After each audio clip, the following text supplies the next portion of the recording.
Alors évidemment, spectateur indifférent de cette bataille, Gamelin va commander, comme vous savez, du 10 mai au 19 mai, et au 19 mai, au bout de 9 jours, il est renvoyé par le gouvernement et remplacé par un encore plus vieux, Végan, qui vient venir donc de 73 ans, qui va venir du Liban pour commander les troupes françaises.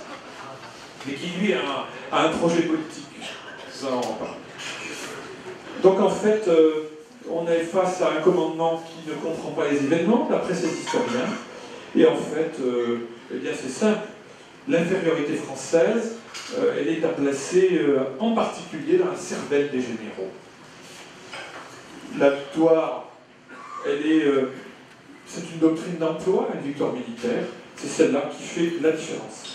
Maintenant, j'en viens à la défaite, quatrième point, une défaite évitable. Eh bien oui, c'est aujourd'hui, avec tout ce que je viens de vous dire, vous vous dites, mais vraiment, ça y est, c'est terminé. La bataille des 40, c'était normal. Hein, on devait la perdre. Bien non, je vais garder le meilleur pour la fin. La défaite était évitable. C'est le point de vue de certains nombre d'historiens qui ont montré que, à la fois, l'armée allemande n'est pas aussi puissante qu'on l'a dit, que les Français n'est pas aussi lâches qu'on l'a dit, que la tactique française n'est pas aussi nulle qu'on l'a dit. Vous voyez, ça fait beaucoup de choses. Alors, Jacques Bell, en 2009, mais Dominique Lormier, Port-de-Vie, je crois, Dominique Lormier, comme des lions, Christian Dutrône, Jean-Pierre Richardot, historien français, mais un historien allemand, Karl-Heinz Fraiser, historien allemand qui montre que la défaite de la France n'était pas inscrite dans le marbre. L'analyse de la situation de l'armée française. Et puis, le premier qui a eu ce jugement, c'est le général Goutard en 1956. Un ouvrage bien oublié d'ailleurs. Alors, pour ces historiens, la France avait les moyens, la capacité de résister à l'envahisseur. Et cette bataille n'était pas une promenade de santé pour l'Allemagne. Si la France avait continué la guerre, et si la France avait continué la guerre. Alors tout d'abord, la stratégie. La stratégie française, elle est axée sur la défense.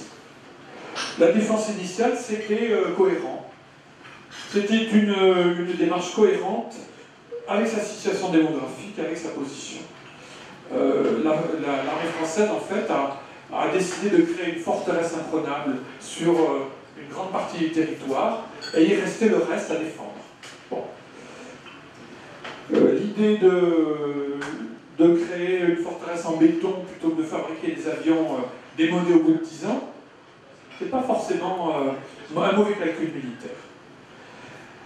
La ligne Maginot n'était pas une gageure, c'était pas finalement une espèce de muraille de papier dans lequel l'ennemi pouvait se baigner. Pas du tout. La ligne Maginot a été en fait un bon calcul si, il aurait été aussi un bon calcul si, c'est-à-dire que si on s'était servi de la ligne Maginot pour diminuer et économiser les forces au profit de l'attaque. Ce que n'a pas fait l'armée française, mais une armée dynamique se serait servie de la ligne Maginot de façon très très efficace. Alors, la disproportion des forces maintenant, parce que ça, on n'a pas encore évoqué. On a beaucoup évoqué l'armée allemande, très largement supérieure, évidemment, des chars, des mastodontes qui écrasent partout, des avions formidables, des soldats magnifiques, de courage, de volonté. Voilà, on a une armée allemande qui pouvait écraser les Français. Eh bien non, Karl-Heinz Fraiser montre que ce qu'on appelait la guerre éclair, ça n'existe pas. Il n'y a pas de guerre éclair en 1940. Ce qu'on appelle le lien entre blindé et le char, c'est une bataille de circonstances liée au climat, à la météo. Ben oui, il a fait très beau pendant un mois et demi, il n'a pas plu. Et évidemment, l'alliance de l'aviation des blindés, c'était très important et les circonstances ont permis de le faire. Il y aurait eu des contradictions météorologiques, je pense que ça aurait été différent. Et puis, Il y a aussi, évidemment, la question des effectifs. Alors les effectifs, ça c'est le point important. Aujourd'hui, on sait que les effectifs français n'étaient pas inférieurs. Au contraire. Alors en résumé, il faut additionner les effectifs français avec les effectifs anglais, belges et hollandais, évidemment. Si on calcule, parce que c'est ce qu'on a fait, on procéderions Pétain et le gouvernement de Vichy a accusé le gouvernement de la Troisième République d'avoir mésestimé le commandement et mésestimé les effectifs de l'armée, mésestimé l'armement. Mais en fait, on oublie qu'il faut cumuler les troupes des alliés. Et si on additionne l'ensemble des avions, par exemple, je crois que j'ai de mémoire le chiffre de... On est à peu près à 5000 avions opérationnels contre 4300 Allemands. Pour... j'avais les chiffres, voilà, mais je vois qu'il s'apparaît seulement en parce que je vois qu'il n'apparaît pas. Je l'avais mis, mais... ces chiffres de la... il faut les compter aussi en divisions. Les Alliés ont 142 divisions et les Allemands en ont 135. Voilà, ça s'équilibre. Bon. Opérationnel toujours. En chars, les Alliés ont 4300 chars, les Allemands 3600. À peu près... Alors les répartitions sont, vous verrez les chiffres. Moi j'ai utilisé ceux qui ont été donnés par Eric Simon, qui est un historien belge, en 2006. Il reprend les éléments allemands de Karl-Heinz Fraser. Mais vous avez d'autres chiffres qui montrent que les Alliés en fait avaient des chiffres inférieurs parce qu'on compte en matériel opérationnel. Lorsque les Allemands, le 10 mai 1940, bombardent l'aviation française, évidemment, au bout de 2 jours, il va manquer 500 avions. Mais ils y étaient, ces avions. Si on les avait utilisés, peut-être que l'aviation française aurait fait de meilleurs exploits. Plus qu'elle n'en a fait, malgré tout. Donc en fait, on est sur une petite supériorité pour les Alliés et les Français. Ensuite, on peut donner les chiffres des canons. 14 000 canons du côté allié, 7 000 du côté allemand. Deux fois moins de canons du côté allemand. Voilà. Et alors les avions, on a effectivement, on a une petite, je vous l'ai dit tout à l'heure, 5 000, 4 300. Évidemment, j'y mets l'aviation britannique. Mais l'aviation britannique n'a pas été totalement déployée sur le territoire français compte tenu de la défaite. Les Anglais, heureusement, avaient gardé les avions sur leur territoire. Donc en fait, on s'aperçoit qu'une guerre peut être conduite différemment, avec des effectifs mieux répartis. Alors, l'équipement militaire, il est intéressant. Le Morane Saunier 406 est un très bon avion. Il est moins rapide que le Cherche 1109, mais son blindage est plus épais. Même chose pour les chars français.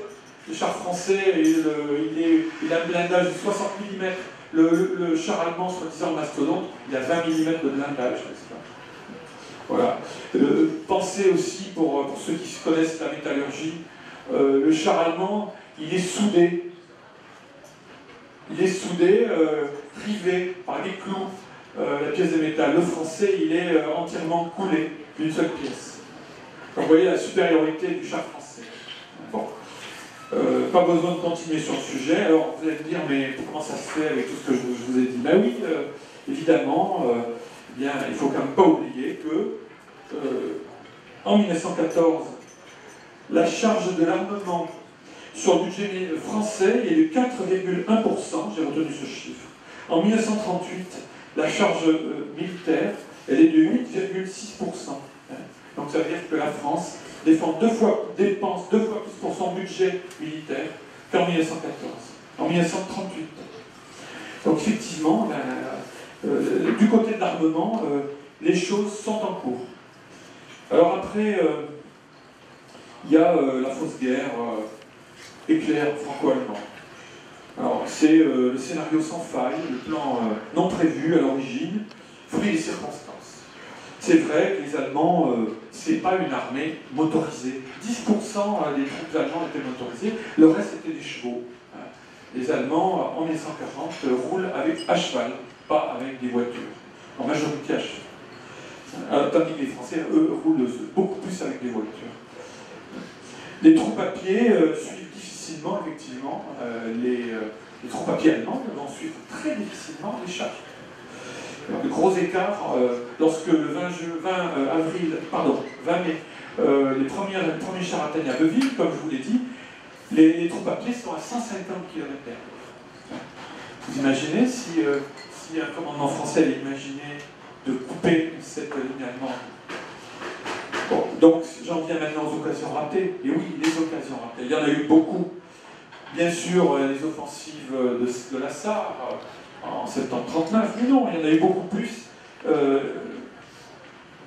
En mai 40, il y en a eu d'autres. Parce que, je vous le dis, la France aurait pu couper les lignes allemandes plusieurs fois. On en reparlera si vous voulez tout à l'heure. Et puis, on aurait pu aussi, si on avait mis à profit la combativité des troupes françaises, arriver à vaincre sur des opérations ciblées les combats qui étaient conduits. Alors là, j'en viens maintenant à la combativité des troupes. Point très important. Non, les troupes françaises n'ont pas fui devant l'ennemi. Les 100 000 morts, entre 250 000 blessés. Une moyenne de 2500 morts par jour. C'est supérieur à la bataille de Verdun. Le pic, on arrivera à 3000 morts par jour entre le 5 juin et le 12 juin, c'est-à-dire pendant la bataille de la Somme. Alors pourquoi cette hécatombe, véritable hécatombe? L'armée française se bat désespérément contre l'ennemi. Une bataille farouche en quelques jours, beaucoup de combats désespérés, des combats de sacrifice, sans enjeu tactique, sans enjeu stratégique. Mais des combats très courageux, qui se sont multipliés pendant toute la période, cette période. Alors évidemment, on met toujours en avant la percée de Sedan. Là, c'est le seul endroit où les troupes n'ont pas combattu, ça dure 2 jours. Tout le reste, c'est une période où l'armée française se bat. Et notamment, je voudrais citer la bataille de la Poche de Lille, du 25 au 31 mai, où c'est dans l'île que l'armée française réussit, grâce à sa pugnacité. Donc c'est les généraux Alphonse Juin il y avait Alphonse Juin et Priou, je crois, et Molinier. Ces généraux-là conduisent à 1 contre 5.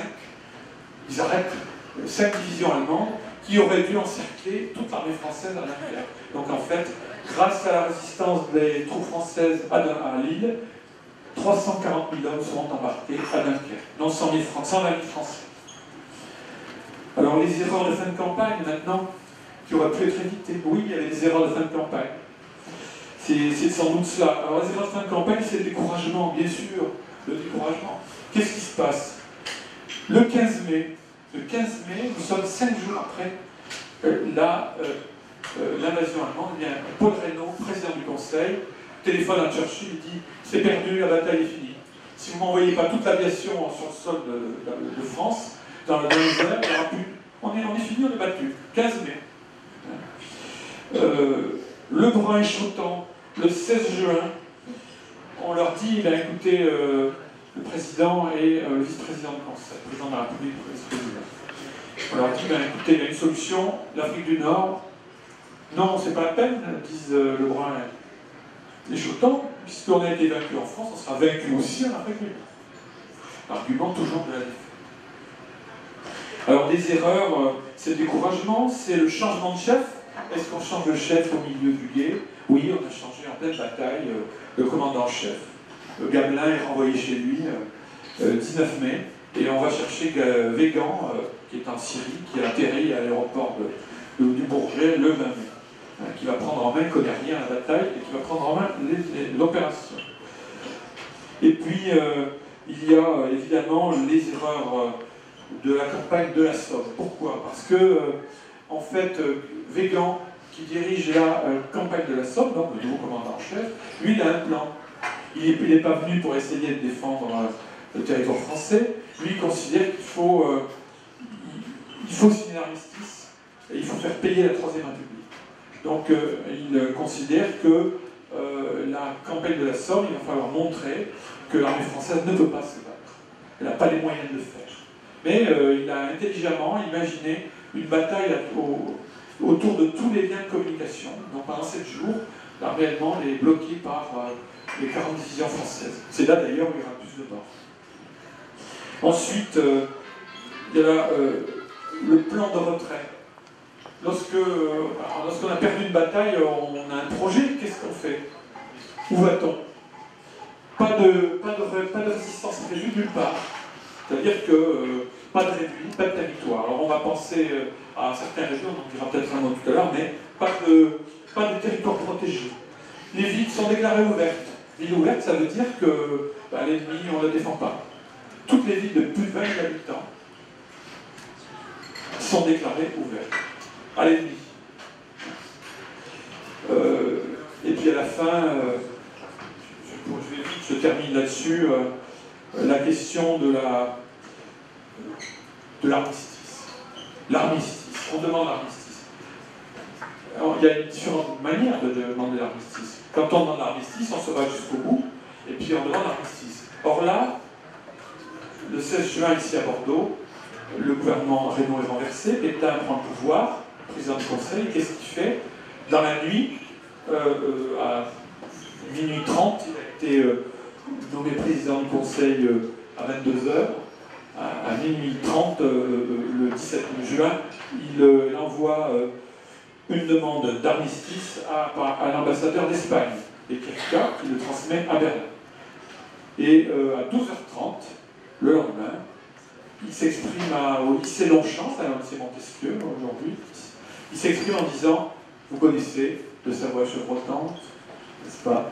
Français, c'est avec, c'est avec beaucoup de malheur que j'ai le regret de vous annoncer qu'il faut cesser le combat. Il faut cesser le combat. Qu'est-ce qui se passe le 17 juin à 12h30? Ben, vous avez 1,5 million d'hommes qui sont en train de se battre. Ben oui, ils ne sont pas en train d'attendre en regardant le plafond, ils sont en train de se battre et ils entendent à la radio, français, il faut cesser le combat. C'est-à-dire qu'avant même d'avoir demandé l'armistice, avant même de savoir si l'ennemi va la lui donner, le chef du gouvernement demande aux soldats si c'est le combat. C'est ce qui, sans doute, permet de penser qu'il y avait quelque chose derrière tout ça. Parce qu'on ne peut pas, aucun chef militaire ne demande l'armistice aux soldats de s'arrêter de combattre avant même de signer l'armistice. Voilà. Donc l'erreur terrible, mais qui sans doute peut-être pas une erreur. Donc voilà, je conclus. En tout cas, l'attente du dernier quart d'heure pour conclure. Ce quatrième point de vue, vous voyez, nous amène à qu'est-ce qu'on fait la défaite était donc évitable. Moi, je vous laisse la quatrième partie pour vous dire oui, la défaite était peut-être évitable. Mais je conclurai après. Je crois surtout que le dernier quart d'heure finit par rendre tout impossible. Tout est possible un mois avant, pas 4 jours ou un jour avant. Un jour avant la défaite. Donc, pour conclure, je voudrais citer Clausewitz. Dans la guerre, il y a l'imprévu et puis il y a le frottement. Qu'est-ce que le frottement? Le frottement, c'est l'accumulation de petits événements qui finalement font tomber le projet, font casser, font effondrer la manœuvre. Il y a un frottement, c'est que finalement tout s'effondre. On est typiquement dans la bataille de Corinth, dans un phénomène de frottement. Je vous remercie.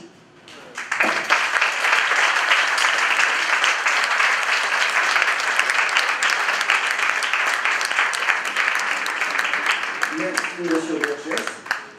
Alors, est-ce qu'on pourrait revenir sur la différence entre un armistice et une capitulation? Parce que les Pays-Bas, la Belgique ont capitulé, mais ils ont continué la guerre à travers leur exil à Londres.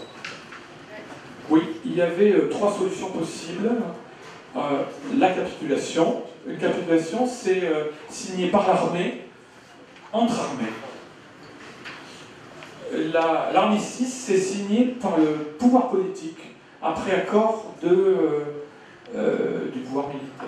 Et puis il y a le cessez-le-feu troisième solution, on va y revenir, qui était très intéressante, qui a été utilisée par l'armée hollandaise.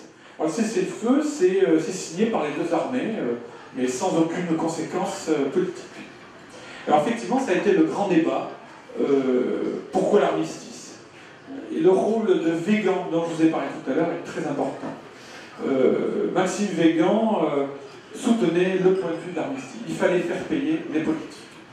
L'armistice était la solution qui permettait de dégager l'honneur de l'armée et d'accuser les hommes politiques au pouvoir de la défaite.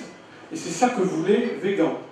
Je dirais un plus, il était le militant de l'armistice, beaucoup plus que Pétain, et que Boutillier, que Baudouin, que Laval et que Marquis.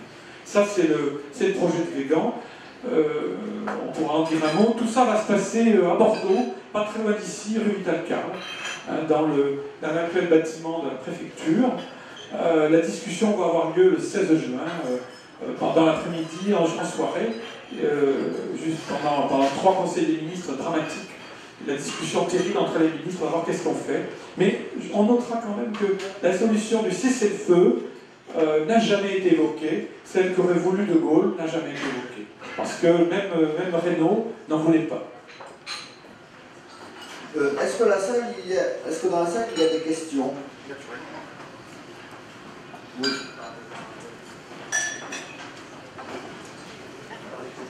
Oui.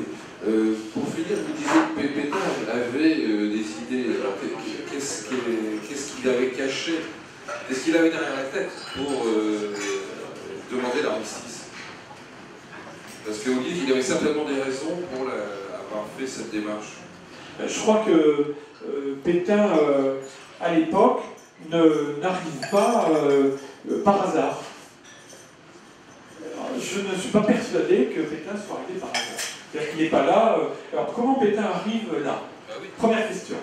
Et Pétain arrive demandé par Paul Reynaud lui-même. Il faut le savoir. C'est Paul Reynaud qui va chercher Pétain à Madrid. Il est ambassadeur à Madrid le 18 mai. C'est-à-dire juste avant de limoger Gamelin. Juste avant de limoger Gamelin, il demande à Pétain de revenir au gouvernement. Alors quel rôle il a dans le gouvernement romanier du 18 mai? Il est vice-président du Conseil. Donc le président c'est Paul Reynaud et Pétain est vice-président. Et donc du 18 mai au 16 juin, il est vice-président du Conseil, donc il siège au Conseil des ministres, et on est allé chercher, vous avez raison, on est allé chercher. C'est pour ça que la responsabilité, elle n'est pas que de Pétain. Plusieurs historiens considèrent que la responsabilité est très partagée, c'est-à-dire qu'en fait, elle va même jusqu'à Reynaud. Parce que qui est allé chercher Pétain, c'est bien Reynaud. Bon. Donc si on n'était pas allé chercher, il n'aurait pas eu les idées qu'on lui a prêtées. Bon, mais ceci dit, qui lui a donné l'idée de faire ce discours catastrophique le 17 juin à 12h30 au lycée Longchamp, événement épouvantable. Épouvantable, c'est soit une gaffe historique, soit... moi je pense plutôt... pas une gaffe historique, je pense à une vraie volonté. Et je vais vous expliquer pourquoi. C'est qu'en fait, le parti qui est autour de Pétain, je dirais le parti plus que Pétain lui-même sans doute, a peur que le gouvernement parte à Alger. Il faut à tout prix empêcher les parlementaires et Georges Mandel et les gens qui sont contre l'armistice de partir en Algérie ou au Maroc ou dans l'Union française pour revendiquer un pouvoir politique légitime. Donc le seul moyen d'arrêter cette chose-là, c'est d'effondrer le front militaire tout de suite. Si le front militaire continue ne serait-ce que quelques jours, ils auront le temps de partir à l'étranger, soit à Londres, soit en Afrique du Nord. Donc il faut vite démobiliser l'armée. Donc la responsabilité de Pétain et de ceux qui l'entourent, c'est de démobiliser l'armée. Donc il y a bien un calcul, et je conclue, il y a bien un calcul visant à empêcher le gouvernement de s'installer en Algérie ou en Afrique du Nord.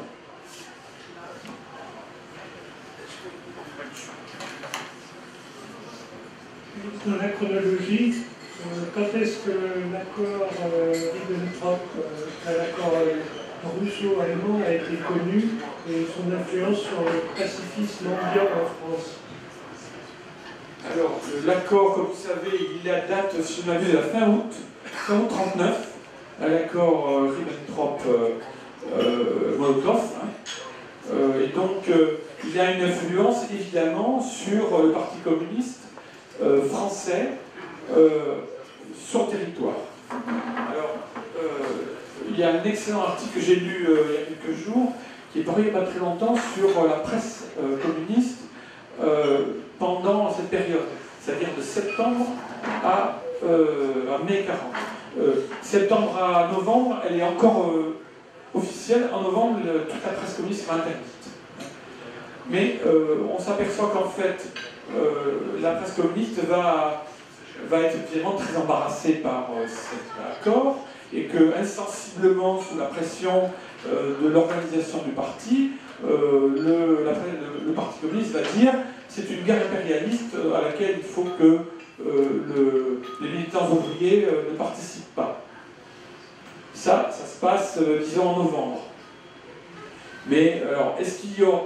Je sens la question que vous l'avez au bout des lèvres, donc il y a forcément des retraits, des sabotages de troupes de militants ouvriers. Alors, on a trouvé, il y a un seul sabotage qui a été qualifié après la guerre, à Montluçon, dans les aciéries de Montluçon, pour la construction de tubes, 250 tubes de canons, je crois, de 75.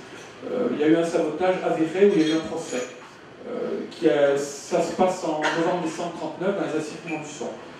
Il n'y a pas eu d'autres cas avérés de sabotage. Alors, voilà, il y a eu un sabotage. Est-ce que les militants ouvriers communistes ont eu le temps ou la volonté de s'organiser dans les arsenaux pour empêcher les armes d'arriver sur le front? Dans l'état actuel des recherches, ça n'est pas avéré. Alors, il y a un autre point qui est l'acheminement des munitions.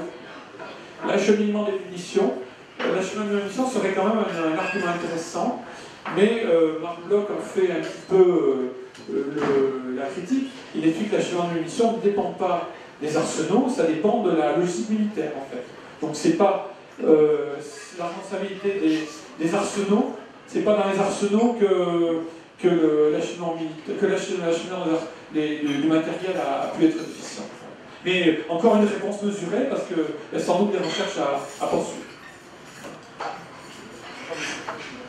Oui, ma question était plutôt sur le pacifisme ambiant dans le pays, plutôt que sur les aspects militaires que vous venez d'évoquer. Alors, sur le pacifisme ambiant, il y a un point qu'il faut soulever, c'est que on a entre mars et avril 1940, on a relevé des beuveries dans les gares. Bon, il y a effectivement des beuveries militaires. Il n'y a pas de chansons antimilitaristes, mais il y a des beuveries dans les gares avec des gens un peu agacés par le temps qui est un peu long. Voilà. Mais on n'a pas de phénomène comme en 1917, hein, par exemple. Pas du tout, il n'y a absolument pas le même phénomène. Si vous voulez essayer de faire une comparaison, alors dans la population civile, encore une fois, je ne suis pas sûr que ça soit réellement un élément déterminant dans le conduit de la guerre. Bon, le conduit de la guerre, c'est les hommes au front, c'est pas le marchand de journaux à la gare Saint-Jean. Un mot, cette émotion de cette réflexion, je tiens avec ma famille, avec le secrétaire de l'ONU, etc. Dans le fond, on a fait la guerre sans vouloir la faire. Je disais qu'on a fait la guerre sans vouloir la vouloir.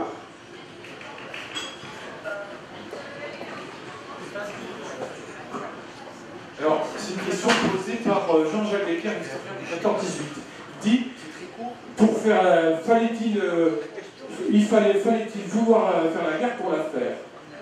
Fallait-il vouloir faire clair.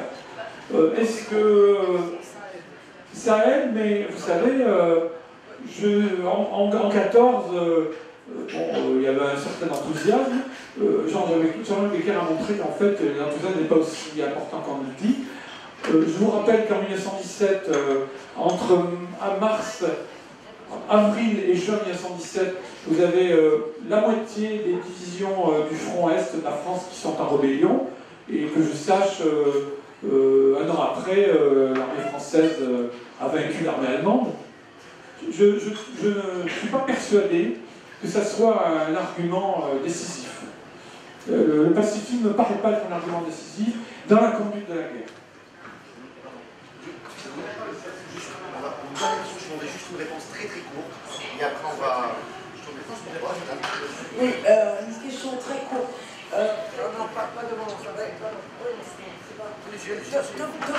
Devant l'incompétence de l'état-major français, très âgé, des gens complètement qui n'étaient pas conscients de la situation, qui ne savaient pas quoi faire, qui ne savaient pas quelle stratégie, quelle tactique militaire employer, parce que si on a lu l'art de la guerre, l'art militaire, on sait quoi faire, voilà. Comment ça se fait que les politiques français, voyant ça, n'aient pas pensé à remplacer ces gens? Vous savez, vous ne demandez pas à un maçon de faire de la plomberie, ou à un plombier de faire réparer un ordinateur. Donc, il fallait utiliser des états-majors compétents, même des gens qui n'étaient pas dégradés, mais qui pouvaient résoudre la situation. Si effectivement ce n'était pas un problème de nombre, de force, puisque à peu près les forces en présence étaient équivalentes, donc il fallait avoir le bon sens, tout pratique, pragmatique, de prendre des gens qui pouvaient résoudre la situation et empêcher la défaite. La ligne du sergent Maginot, je connais très bien, c'est pareil, c'était une question de complètement... ils n'ont pas su quoi faire. Quand vous êtes dans une situation d'urgence, comme maintenant, l'état d'urgence qui a été traité de M. François Hollande, on prend les mesures, on amène de trouver une solution, de faire en mieux pour se sortir d'un mauvais pas. Donc qu'est-ce que vous avez à répondre du fait que le gouvernement français, ou alors il dormait, ou il ne se débrouille pas, ou il était en arrêt, il fallait agir. On n'agit pas avant ou après, on agit sur le moment. Après, vous savez, il faut les marrons, ça se cuit, les marrons, il faut les... c'est sur le moment. Avant, ça ne va pas, après, c'est trop tard. Donc, il fallait employer des gens qui sont compétents. Et ça, c'est le problème français numérique, c'est l'incompétence. Vous placez les mauvaises personnes au mauvais endroit, et bien l'échiquier, elle est foutue. Même si vous avez tout blindé, vous avez tout là. Quelle est la question? Merci. Merci. De toute façon, oui, alors, je vais répondre de façon très courte. Le commandant militaire français, il avait une grande porosité avec le pouvoir politique. Maurice Gamelin est un ami personnel de Daladier. L'Alphonse Georges est un ami personnel de Reynaud. Lorsqu'il y a une porosité entre le commandant militaire et le commandant politique, on a difficulté après à s'en séparer, à se séparer. Merci beaucoup.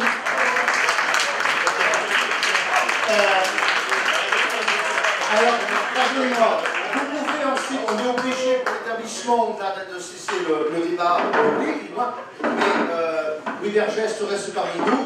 Vous êtes aussi invités à rester. Ceux qui veulent dîner sont les bienvenus naturellement. Parfait. Si on fait tout là, tout ça. Et vous pouvez donc poursuivre le débat et aussi autour des livres qui sont présents ici. Je voudrais encore remercier Louis Vergès pour cette conférence, nous avons éclairé sur cette page sombre de l'histoire.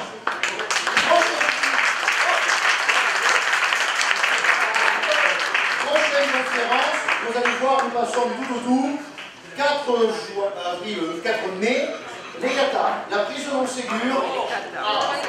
Voilà, nous vous attendons avec plaisir. Merci encore.